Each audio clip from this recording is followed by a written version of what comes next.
Friends, welcome to our YouTube channel engineers world. I am Mohan sir. आज हम लोग auto cycle के बारे में देखेंगे जो काफ़ी मोस्ट इम्पोर्टेंट साइकिल है। आज के दिन में जितनी हमारा पेट्रोल इंजन, गैस इंजन और many oil engines run on this cycle. This cycle was first successfully developed by a German engineer Nicholas in 1876। तो ये ऑटो साइकिल में आप हम लोग को एक मोस्ट इम्पोर्टेंट साइकिल देखेंगे। जो आप देख रहे हैं डायग्राम हमारे बोर्ड पर, इस डायग्राम में जो आप लोग देख रहे हैं कि ये 4 प्रोसेसेस है, 1 2 2 3 एंड 3 4 4 1। इस तरह से Otto cycle consist of 2 constant volume process cycle and 2 adiabatic process cycle. Both are shown in PV and TS diagram. इस डायग्राम में आप देखें ऑटो साइकिल हमारा फर्स्ट कब इन्वेंशन किया गया था? इन 1876 में।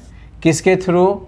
The German engineer Nikolaus Otto के द्वारा, इसीलिए इसका नाम ऑटो साइकिल हुआ। और ये फ्रेंड्स काफ़ी मोस्ट इम्पोर्टेंट साइकिल है। इसमें हम लोग प्रोसेस के साथ देखेंगे और इसका एफिशिएंसी को ड्राइव करेंगे। तो चलिए हम लोग स्टेप 1 में आप देख रहे हैं कि यहाँ मान लीजिए कि पॉइंट 1 है, ये पॉइंट 1। सपोज पॉइंट 1 पर मैंने कोई एयर का mkg एयर को कंसीडर किया, mkg mass of air consider, whose pressure, this is the pressure ordinate and this is the volume ordinate. Then first our diagram is known as the PV diagram. In second diagram, TS diagram, temperature entropy diagram, S for entropy, PV for pressure volume diagram. Here our ordinate is the temperature and abscissa is the entropy. इस से दोनों diagram हमारा 4 process को दिया गया है। Suppose हमारा 1.1 पर मैंने mkg एयर को कंसीडर किया। Air is a working substance है यार। 1 kg एयर को मैंने कंसीडर किया। अब ये 1 kg एयर का हमारा यहाँ प्रेशर अगर देखते हो तो यहाँ क्या हो जाएगा? प्रेशर P1 हो जाएगी। और यहाँ का हमारा वॉल्यूम क्या हो जाएगा? It is a volume ordinate. So here V1 equal to V4 and V2 equal to V3। Similarly, in TS diagram, here we projected 1 2, that means entropy S1, entropy S2, and 4 3, entropy S3 equal to entropy S4, and on temperature ordinates T4, it is the point of T1. Similarly, it is the point of T2, it is a point of T3, and it is a volume of pressure P4। तो इस तरह से students आप देख रहे हैं कि हमारा डायग्राम्स जो है 1 2 फर्स्ट स्टेज है, 2 3 is the second stage, and 3 4 is the third stage, 4 1 is the fourth stage. अब चारों स्टेज में हम लोग फर्स्ट स्टेज को देखेंगे। सपोज यहाँ मैंने फर्स्ट स्टेज लिया, फर्स्ट स्टेज। तो फर्स्ट स्टेज में आप देख रहे हैं इसका नाम हम लोग देखेंगे एडियाबेटिक एक्सपेंशन प्रोसेस है। इसको हम लोग आइसेंट्रोपिक एक्सपेंशन भी बोलते हैं। तो फर्स्ट स्टेज हमारा हो गया एडियाबेटिक और आइसेंट्रोपिक एक्सपेंशन प्रोसेस,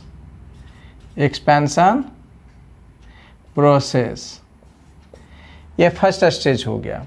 तो आप फर्स्ट स्टेज में स्टूडेंट्स आप जैसे आप देखें कि यहाँ मैंने पॉइंट 1 पर mkg एयर वर्किंग सब्सटेंस को कंसीडर किया, जिसका pressure at point 1 will be P1 equal to pressure, V1 equal to volume and T1 equal to temperature.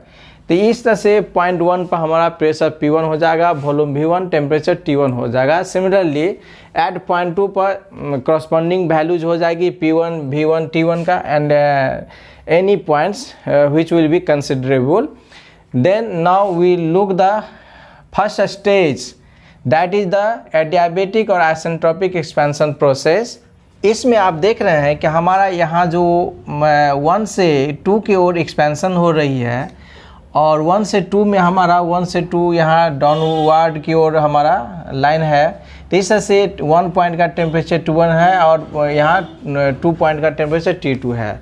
तो स्टूडेंट्स यहाँ जब ये एक्सपेंशन होगी तो एक्सपेंशन से हमारा प्रेशर और टेम्परेचर दोनों में डिक्रीजमेंट हो रही है, यानी कि दोनों में हमारा कमी आ रही है। यहाँ P1 प्रेशर था, यहाँ 0.2 पर P2 हो गया। तो इस स्टेज में केवल हमारा एक्सपेंशन होती है working substance mkg of air का। There will be no absorption और no rejections of amount of heat in this process. Okay, second stage is the our 2, 3 write down second stage. Such a stage is known as the constant volume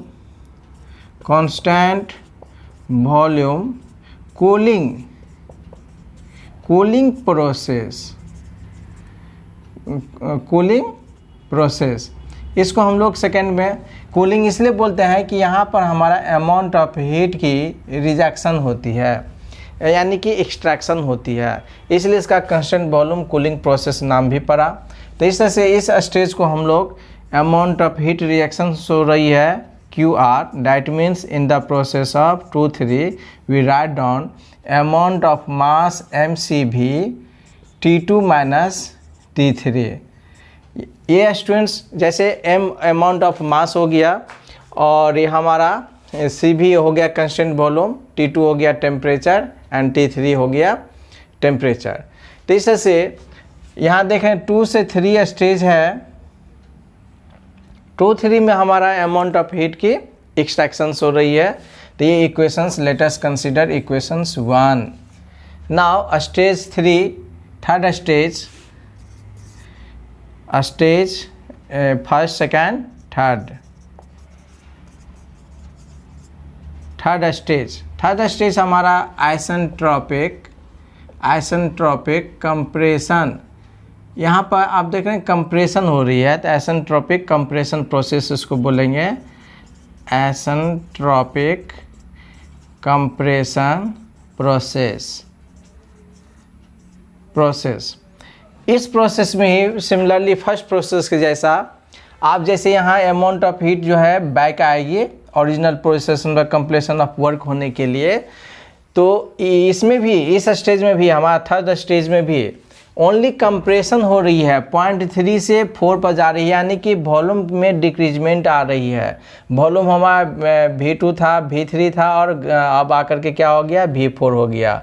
और इस तरह से 3, 4 में आप देख रहे हैं टेम्परेचर कंप्रेशन हो रही है, तो टेम्परेचर राइज हो रही है। तो in this process there will be also no amount of heat rejection और no amount of heat absorbed by the working substance of air. Now from the stage 4, fourth stage, such a stage is known as the constant heating process, constant heating volume process। Volume add कर दीजिए क्योंकि constant volume है यहाँ V1 V4 दोनों 1 और 4 एक ही point पर located है। Constant heating volume process. जैसे आप देखें सेकेंड स्टेज में हमारा अमाउंट ऑफ हीट रिजेक्शन हो रहा है, कांस्टेंट वॉल्यूम कूलिंग प्रोसेस नाम दिया, उससे से इसमें अमाउंट ऑफ हीट हमारा प्रेशर और टेम्परेचर दोनों की राइज हो रही है, तो इसमें हीटिंग बोलेंगे। हीट क्यों होगा, जब ये हीट होगा इसका मतलब कोई ना कोई एक्सटर्नल सोर्स से हमें उसको हीटिंग दी जाती है, हीट और सप्लाई होती है, तो वर्किंग सब्सटेंस जो एयर है हमारा अमाउंट ऑफ हीट को एब्जॉर्ब करती है, इसलिए इस प्रोसेस में इसका नाम पड़ा QS मतलब amount of heat supplied. Amount of heat supply होती है तो ये हमारा अमाउंट क्या होती है, प्रेशर और temperature both increases. In this process our amount of heat supplied equation will be, अब यहाँ हमारा इक्वेशन हो जाएगा QS मतलब amount of heat supplied in which process 4-1। Then write down, जैसे सिमिलरली 2-3 लिखे थे आप, तो यहाँ से 4-1 लिखेंगे। तो 4-1 mass of amount at constant volume और हमारा टेम्परेचर T1 माइनस T4। ये इक्वेशंस आपको हो गया 2। Latest equation 2। अब स्टूडेंट्स आप देख रहे हैं कि हमारा 1 पॉइंट से अमाउंट ऑफ हीट जो कंसीडर किए थे m kg of amount heat 1 से स्टार्ट हुआ, साइकिल स्टार्ट हुआ 1 से 2 फर्स्ट स्टेज, 2 से 3 सेकेंड स्टेज, 3 से 4 थर्ड स्टेज और 4 से 1 आया। That means the air working substance come backs on the original position at then it makes a complete cycle. 1 से स्टार्ट होकर के फिर हमारा 1 2 3 4 फिर 1 पर आकर के ओरिजिनल पोजीशन पर आकर के वो मिल रही है, इसलिए एक कंप्लीट साइकिल स्टार्ट हो गई है। तो ये कंप्लीट साइकिल होने के लिए हमें वर्क डन हुई। तो इस तरह से कंप्लीट साइकिल हमारा पीवी डायग्राम से, ये हमारा पीवी डायग्राम से क्या होती है, अमाउंट ऑफ वर्क डन निकलती है। तो वर्क डन की इक्वेशन यहाँ हो जाएगा students, work done equal to amount of heat supplied minus amount of heat rejection. तो अमाउंट ऑफ हीट सप्लाइड आप देख रहे हैं, this is the amount of heat rejection और this is the amount of heat supplied. That means MCV T1 minus T4 minus MCV T2 minus T3। This is the equations of work done. Now also we know that efficiency is equal to work done upon amount of heat supplied. This is the basic equations for any engines, any heating engines। कोई भी heating engines के लिए हमारा efficiency का equations होती है amount of work done upon the amount of heat supplied, mass supplied। तो जैसे आप देखें स्टूडेंट्स, यहाँ हमारा work done की equations ये आया। तो in this equations we also write work done equal to MCV T1 minus T4 upon MCV T2 minus T3 divided QS मतलब amount of heat supplied MCV T1 minus T4 equal to, आप इसमें MCV common हो जाएगी तो हमारे पास equating आएगा efficiency eta equal to 1 minus T2 minus T3 upon T1 minus T4। This is the equations our third equations. Latest equations third, इसको मैंने इक्वेशंस थर्ड मान लिया। तो यहाँ इक्वेशंस आपका eta equal to 1 minus T2 upon T3 upon T1 minus T4 हुई। अब इसी को जब हम कॉमन ले और वैल्यू, तो देखिए also eta equal to 1 minus, यहाँ हम T3 टेम्परेचर कॉमन ले लें, T3 अपॉन, तो यहाँ वैल्यू हो जाएगा T2 upon T3 minus 1 and denominator में T4 कॉमन ले लें।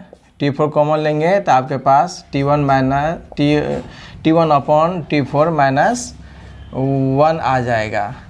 ये इक्वेशंस को मैं यहाँ इक्वेशंस थर्ड नहीं लेकर के क्योंकि मैं इसको फर्दर जो है शॉर्ट कर रहा हूँ, तो इसको मैं लेटेस्ट कंसीडर इक्वेशन थर्ड।